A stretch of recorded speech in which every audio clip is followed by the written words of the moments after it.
This is Africa TV at the Global Health Catalyst Summit, and with me is Mr. Danny Burke, the CEO for eCancer. And he's going to tell us more about what eCancer is about and how it's involved with the Global Health Catalyst Summit. We're founded about 13 years ago by two oncologists who work together at the European Institute of Oncology in Milan. And basically we're an open access educational platform for the global oncology community, eCancer.org, and we have thousands of interviews with key speakers, key experts in oncology and e-learning. We're an accredited e-learning provider. We run educational events, we have news, and we also have an open access journal which is free to publish and free to access.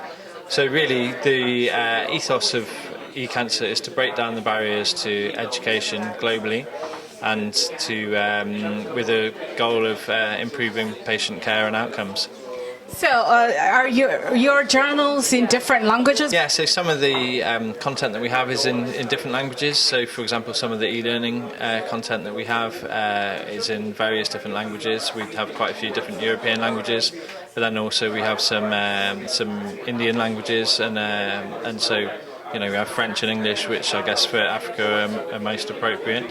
And then our journal you can submit in Spanish or in English, and we will translate for free, and then we publish in English and the Spanish version of the abstract as well.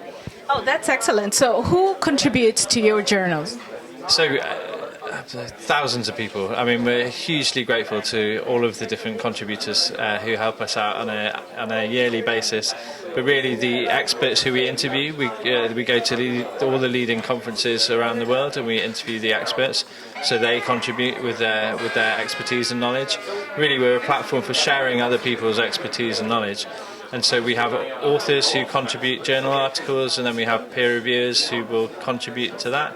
And then we have experts in a whole range of different areas who contribute to our e-learning, either through the peer review or through authorship of the content. And then we have our fantastic team who put it all together. And we're constantly looking for new organisations to collaborate with. And we have the whole kind of range of cancer materials. So, for example, we've got a course an e-learning course that is 20 modules long on palliative care, which was developed in partnership with the African Palliative Care Association. So it's designed specifically for the African oncology setting. So, and we have palliative resources for India. We do a lot of work in Latin America. So we try to be as global as we can, but mostly in English. How do they get access to the resources, to the journals and all that? So you just go to www.ecancer.org, and it's all available there for free and totally open access. Now, that's interesting and it's exciting at the same time. But I'm just wondering whether there are downsides to that. Well, you're asking the wrong person. I don't think so. I mean, we're a UK registered charity, so everything that we do is for the benefit of the oncology community, for all the way from patients through to oncologists, and we try to do everything that we can. But obviously, we're only so big, so we provide the resources that we're able to. But we'd love to be able to do more. I guess that's the downside, that we're not able to provide absolutely everything, but who can? And I'm just curious, how does this all fit into the Global Health Catalyst platform?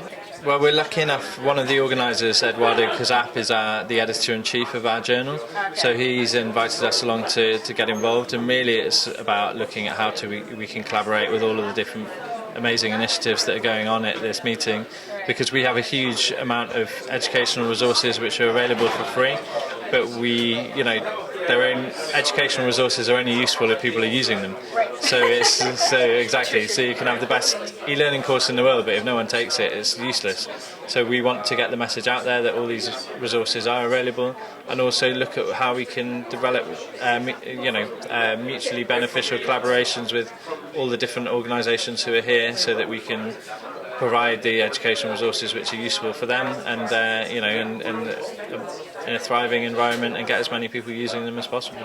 Right. Before I let you go, one more question. What do you think has been statistically? What's the number of people that have actually used your resources? Do you have a way of measuring that? Yeah, I mean, so we receive an average of about 50,000 visitors per month from all around the world.